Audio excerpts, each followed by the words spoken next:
Hello, everybody, and welcome back to another episode with Black Coffee, Honey, and Grits.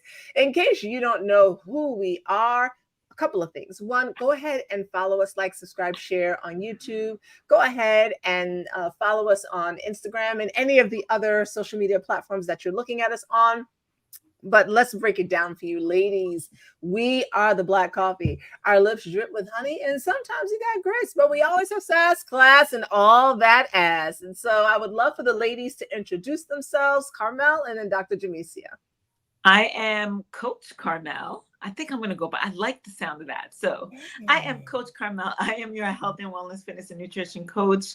I work primarily with folks who have come to realize that they have a sugar addiction or in adapting a whole food plant-based lifestyle in order to combat those conditions as well as whatever chronic conditions that come along with it. But I'm just really here encouraging everybody to go back to basics and put some plants on your plate. So Dr. J, Mike is yours. Hey, y'all, I'm Dr. Jamesia, the nurse practitioner extraordinaire. I'm also your intermittent fasting and mindset coach, YouTube influencer, speaker, all the things. Welcome, y'all. I'm excited about today. Back to you, Mike. Yeah, sure. Thank you. And my name is Maisha, also known online as Devi Maisha. And I basically work with Black women, mostly Gen X women who have found that their sex life is lacking. And we work together to take it from that to extremely hot and just exciting. We'll just leave it there for the moment. And this topic came to my mind. I know today is Wet Wednesdays, and well, for me, and I like to talk about things that are arousing. But what I have come to find out about myself, and I'm able to admit, is that success and money arouse me. Right? I mean, how can they not? Like it's just yeah, right. It's Right. arousing for me. And so I wanted to talk about success and what's holding you back. And part of the reason is because I just came back from an amazing event. I was just telling the ladies a little bit about it. I just came back from an amazing event. My business coach, Dr. Avis, held an in-person event at the MGM Grand at the National Harbor in Maryland. And for me, it was my first time being in a room filled with Black women who were successful entrepreneurs, millionaires, multimillionaires, and the way they poured in to us, the women who were there, and the one really brave man who came down himself. Shout out to Alan. Hey, and the experiences that we got to have. I was part of the VIP cruise, so the yacht excursion that we went on down the Potomac, and then there was an all Black a reception for everyone on Friday night where we just had the most delicious food that was served to us. And the whole experience was one of luxury and just up leveling oneself, because as the Dr. Avis will tell you, she's like, you deserve nice things, sis. Right? You deserve nice things. We are the descendants of those who gave their labor and literal labor for this country to build it up, and the Caribbean, the islands as well. You know, we provided the literal the folks that they traded, that they sold, and so we deserve everything that we can possibly have. And as I was going through this weekend, and lots of crying on Sunday I did when one of the speakers really talked about the obstacles that you overcome in life and the things that you go through in life. It gave me pause to think about my success and also my lack of success, and where the disconnect had been in my life. I swear to you, I feel like I grew up like 15 years over the course of those 5 days, and really thinking about what has actually been holding me back, what has been sabotaging me. I could name all of the isms, those aren't going anywhere anytime soon. So, in spite of all of that, why have I not been at the place where I really want to be? And so I wanted to have that conversation tonight. And I wanted to have the conversation with my ladies here, and also for you to consider what has really been holding you back. When you stop blaming others, when you stop saying, well, my parents didn't give me, or I didn't have, or these opportunities did not exist for me, when you remove all of that and it's just you by yourself in a room and you're the only person left to ask, whatever success means for you, because it's different for all of us, what is it that may have be holding you back still? And we're also going to talk about how to overcome it. How have we overcome those moments or those times, and how have we continued to pursue success in spite of the obstacles that might have been in our way? So ladies, I hope that makes sense to you. And if you can think about times when there you have not been as successful as you would like to be, or what did hold you back when you weren't as successful as you'd like to be, and how did you overcome that to be at the space that you're in? And I have my own answers too. Repeat the question. Yeah. So when you think about your own success, if and when there were times when you were not as successful as you wanted to be, what do you feel was holding you back, and how did you overcome that?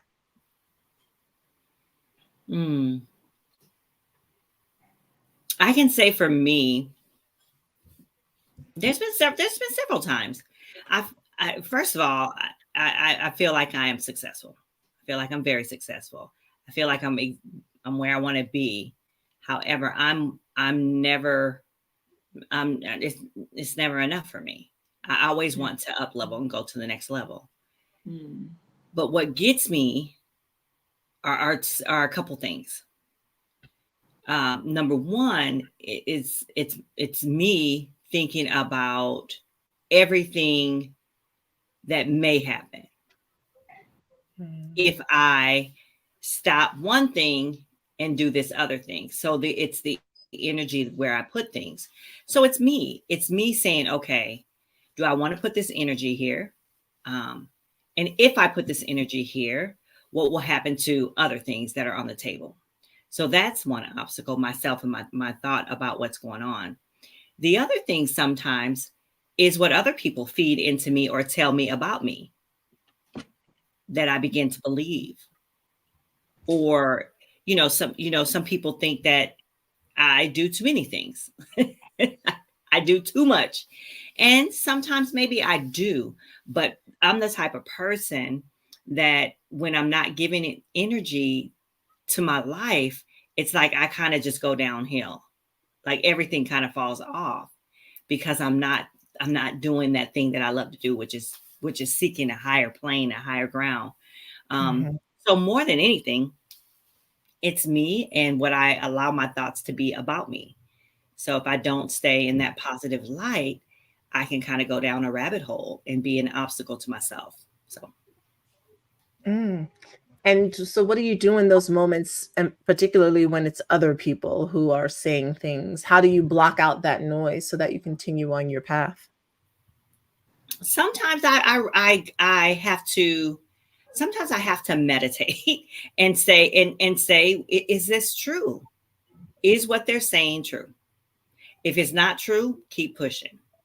If there's some truth to it, are you going to iron it out and move forward? Or are you going to take heed to the good advice, if it's good advice, and not do the thing? But it all boils down to me and how I decide to handle it. Yeah, absolutely. So I ask, is it true? Is it true? Yeah. And that's actually, I don't know if you know who Byron Katie is, but she has this thing called the work. And it's these 4 questions that you ask yourself. And one of them is one of the first questions is, when you have this thought, is it true? Right. And it's like, what if it wasn't true? And you kind of go through this list of things. But the first question that you ask yourself is this actually true? And that determines the rest of it. Yeah. And I think I learned that somewhere along the way. I think I probably learned that through the years, but yeah. Yeah, absolutely. What about you, Carmel? Where are the spaces where you go ahead? I feel like I really resonated with what you were saying, Dr. Jamesia. For me, it definitely was me, but it was what value I placed on me and the product or service, the service I provide my clients. For a long time, when I provide services. I work with architects and engineers. So I'm not selling a product. I'm not, you know, I'm not I'm not selling them something tangible.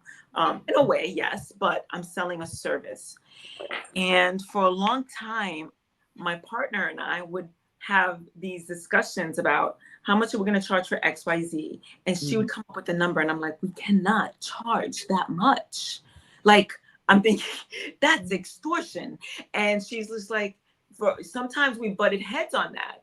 And for me, it was kind of like I was providing a service. We did it well.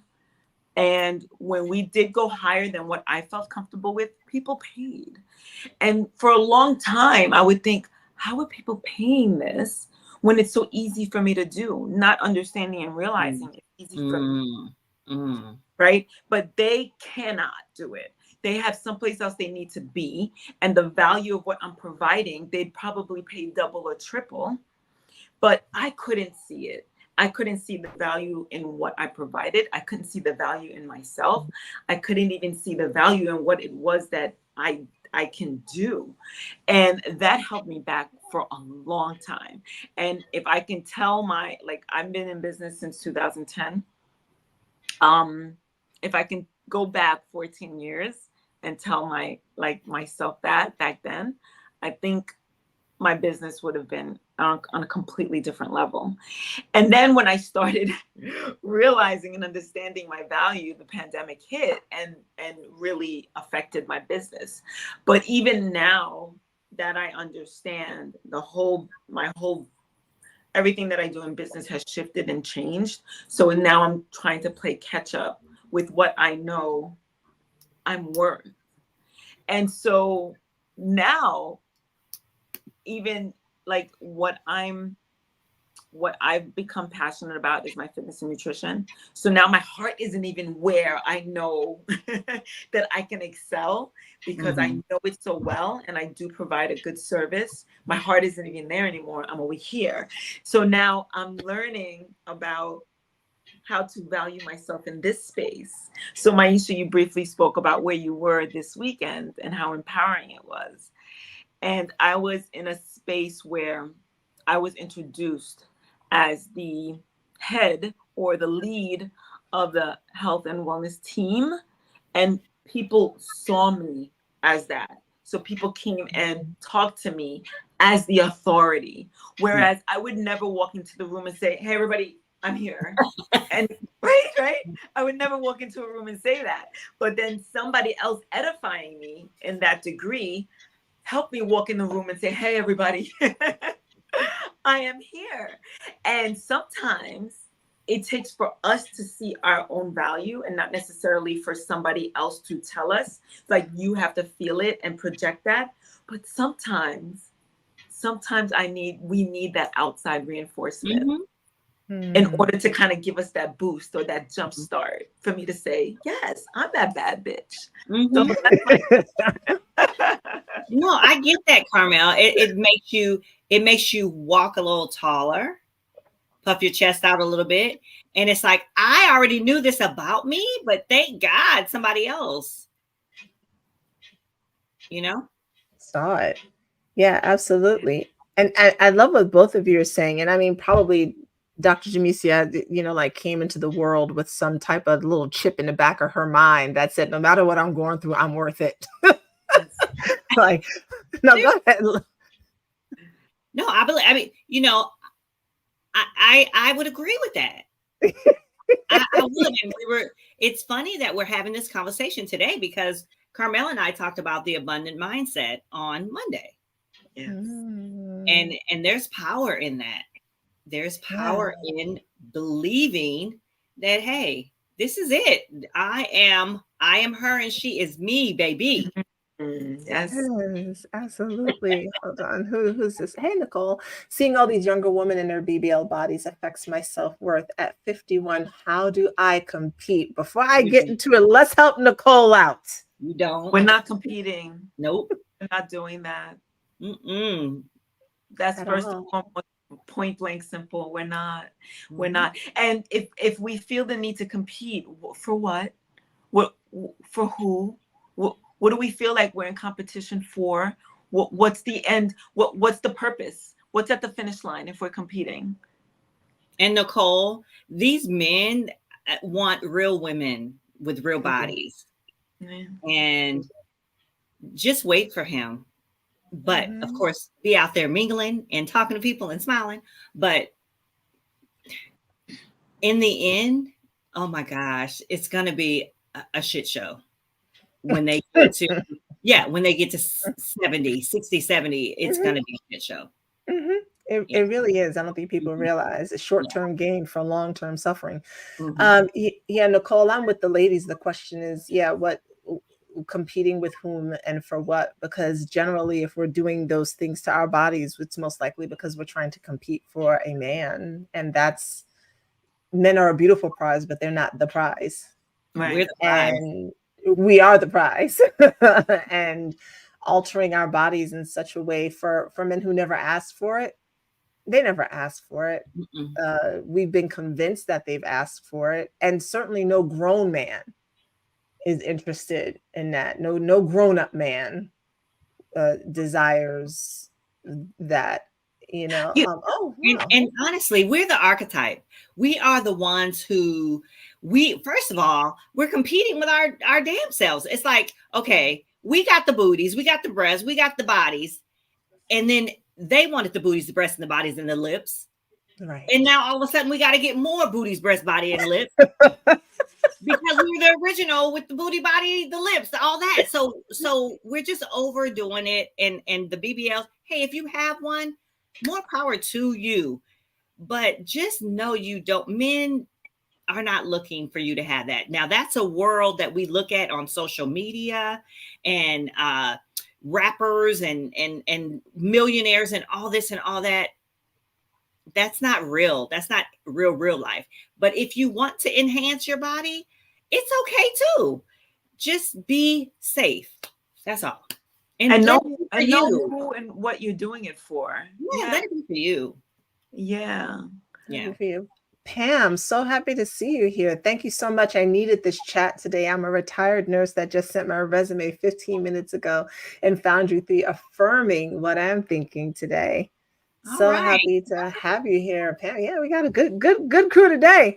Thank you. So I love what both of you have said, and for me, I found, and then I was having this conversation with two of my children today about choices and what has held me back from my success, and then I had to be honest with myself. Initially, what held me back from my success was the fact that I had to put in a lot of work, Mhm. and I was raised as such a golden child, and things came so easy to me academically and in other places that when I actually then had to put in work, Mhm. I was like, oh, this must not be for me. Mhm. Mhm. This must not be for me. No, I get A's, but I don't study. This is clearly no. I don't know what this is, but it's not for me. And I didn't understand and recognize the value of putting in that kind of work just because I never had to. Mhm. So that there was that part. Then I didn't want to be responsible. I just didn't. Mhm. I had people, you would swear that I had grown up in some affluent home. Absolutely not. With everything handed to me to some extent in some ways. But I didn't want to be responsible. So when I was put in a position to now have to be responsible for my success, which meant me having to work for it, I was like, oh, this must not be for me. No, no. And then, unfortunately, I found myself in an abusive relationship, which literally took my brain and turned it inside out and twisted it five different ways to the point where I couldn't tell what was real and what wasn't. And my self esteem was brought down so low that now I don't deserve success. Mm. It's Mhm. not for me. I'm so stupid. I made all of these mistakes, that kind of thing.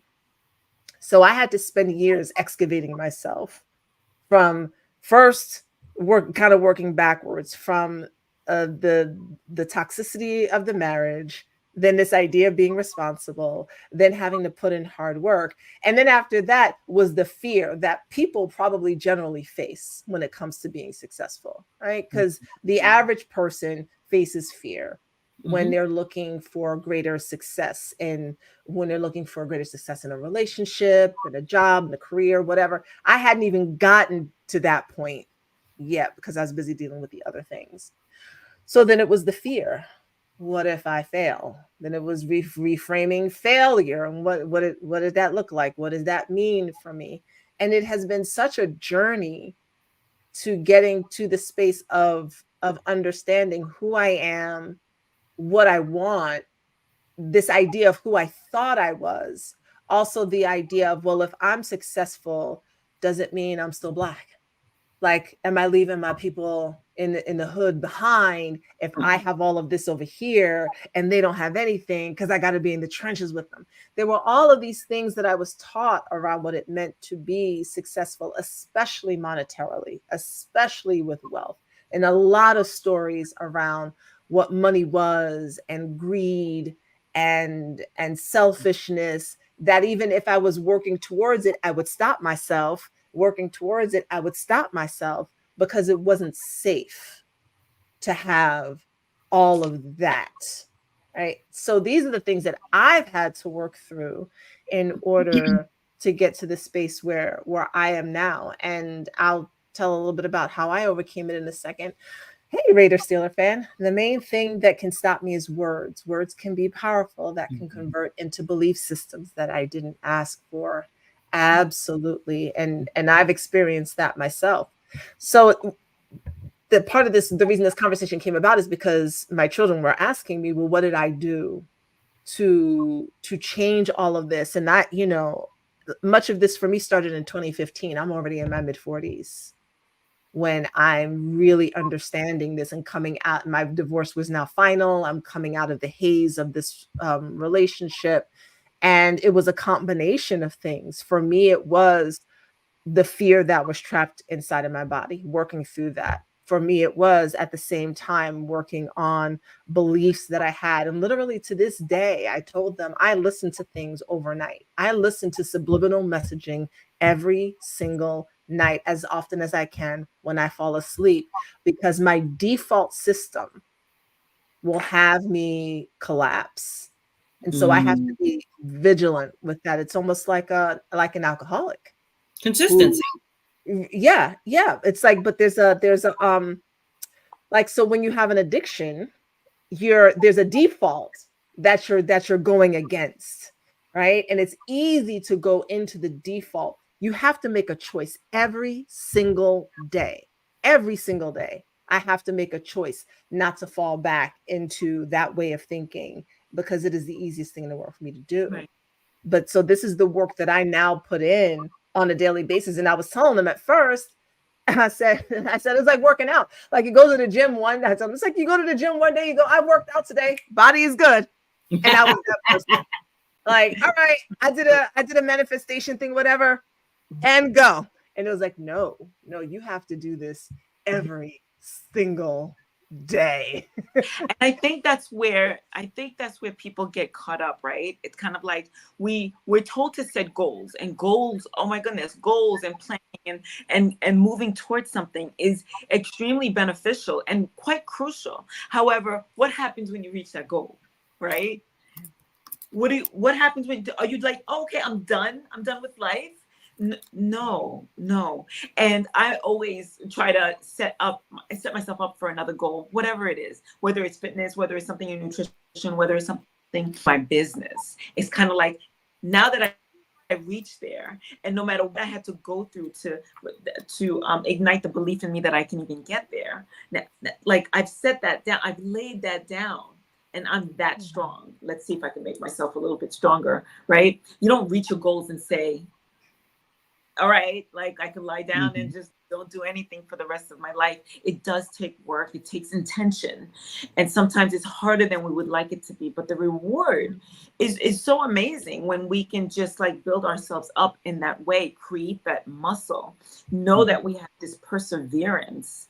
And certain times people just kind of think that it's not so, like Maisha said earlier, if it's hard, I guess that wasn't for me.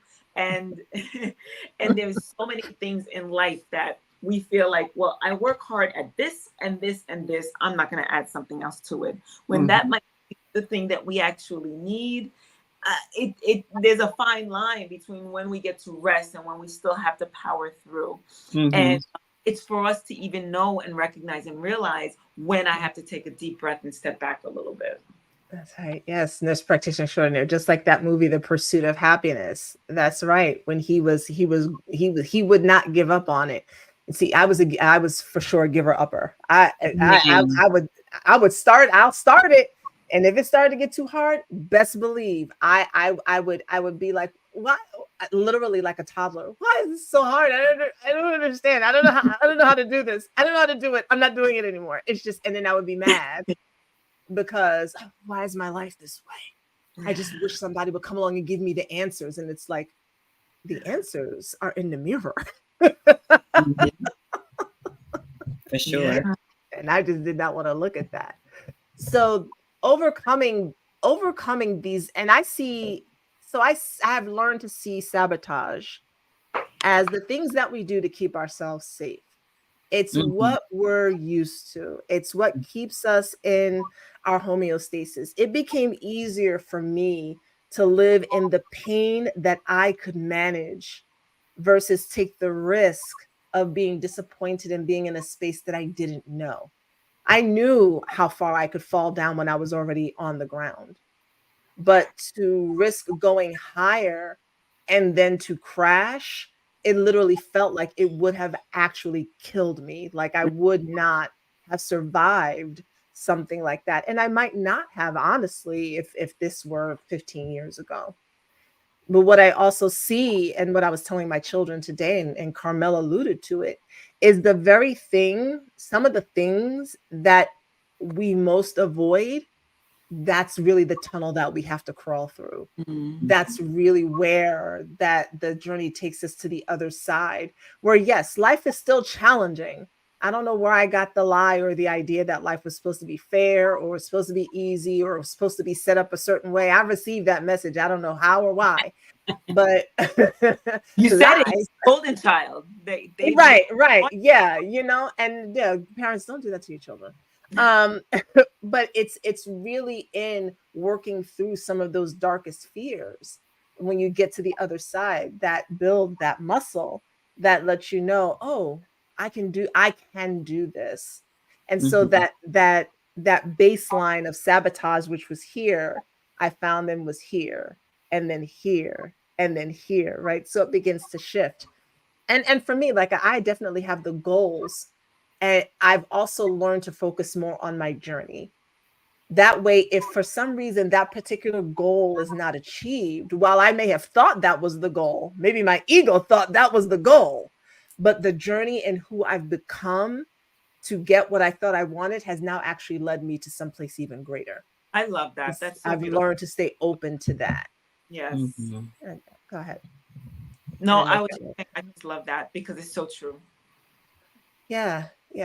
And so these are some of the ways that I have learned to overcome the barriers to success, because I think that sometimes we think, and I've seen it with my children are Gen Z, and when we talked about entitlement, they were definitely like, well, yeah. We grew up watching Disney Channel, like it was just supposed to, like, yay. And I was like, no, that's not how life works. I think that a lot of folks think that when it comes to success, there's something else in the way. And again, not saying that there aren't systems that are going to attempt, and I say attempt because they don't have to, that are going to attempt to block us from what we desire. But that doesn't mean that those systems have to block us from what we desire. That at the end of the day, as resilient as we are, as creative as we are, we can, overcome it, the biggest barrier to our success is the person in the mirror, Yeah. and the fears that Mhm. that person in the mirror is facing, and learning Yes. to overcome those. Yep. And of How do I course, look? How do I look going to class every day and not going to a job? Or how do I look going to a seminar every? How do I look to my family? I don't have the job that they think I should have. It's all Mhm, about your ego sometimes too. So mhm. And I really watched that, like I said, over the past couple of days, really being around Black women who, hey, Philly Great, tonight, all over on Instagram. Tonight's topic is success sabotage, and it's all about how to overcome what's stopping you. Just looking at these women who, again, I've been in a room with millionaires before, but to be in a room with Black women who were millionaires. Some finished college, some had PhDs, some had not finished college, right? These were all entrepreneurs. These were women who, and this is not saying anyone's life is perfection. And there are areas in my life that I've mastered that they have not. mhm. But there are areas I went because the area in my life that I have not mastered, they have. And Mhm. so I went to learn from them, because we often think that people have to master all of these areas of life before we can listen to them. We don't. Mm-mm. They know something about business that I don't. They know something about owning and running a business and what it takes to do that I did not have the knowledge or the stamina for. And being in a space with these women was really like, oh, yes, this is possible for me. I can have this, because I've mostly been in white spaces. And whether we realize it or not, sometimes being in spaces with people who don't look like you doesn't always lend itself to you saying, oh, this is for me too. It just lends yourself to saying, oh, I'm in this space. Right. But being in the space with the Black woman, I was like, oh, this is for me too. And let me tell you, I want a life like some of these women have: a house manager and the chef and all the things that I've talked about having, because I've worked a lot. I don't want to do anything else. I'm getting older, right? I want to pay people who love to do the things that I don't want to do. And that Mhm. requires wealth. And I want to give back to my community in a way that's substantial Mhm. without somebody telling me what to do. And Mhm. that requires wealth.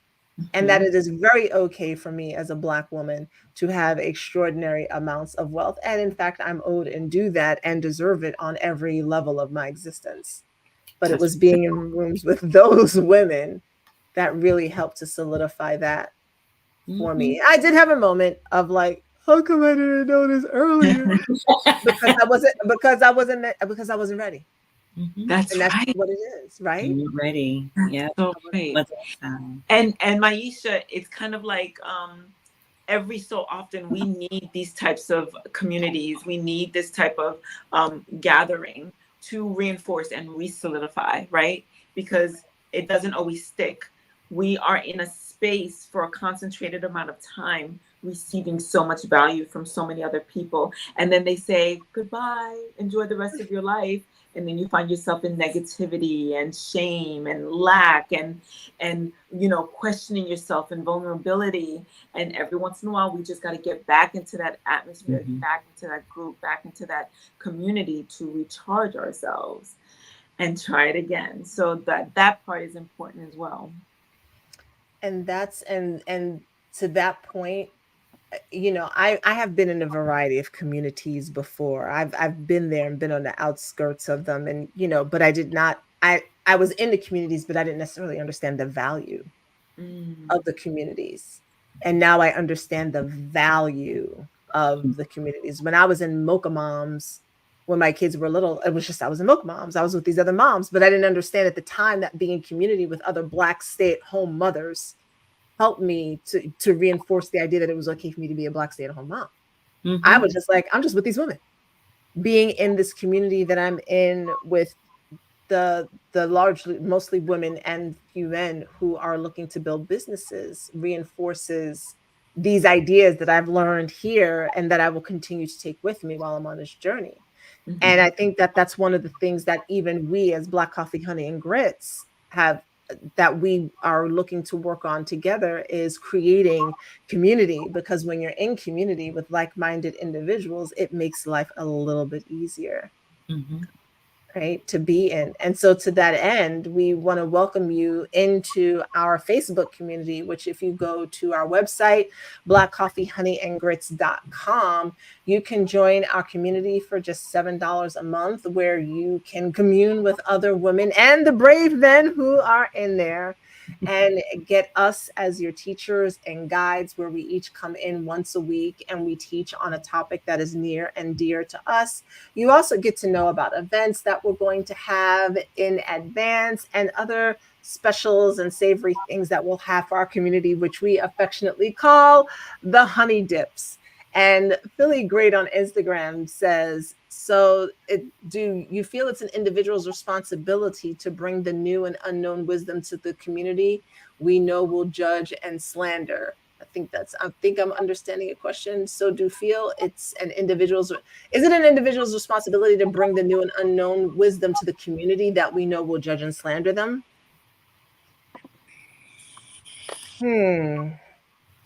I don't know. Go ahead.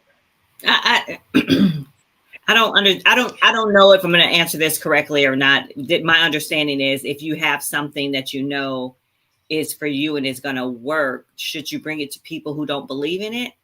Right. Yeah. Who are going to judge it? Yeah. It doesn't, to me, it doesn't even matter.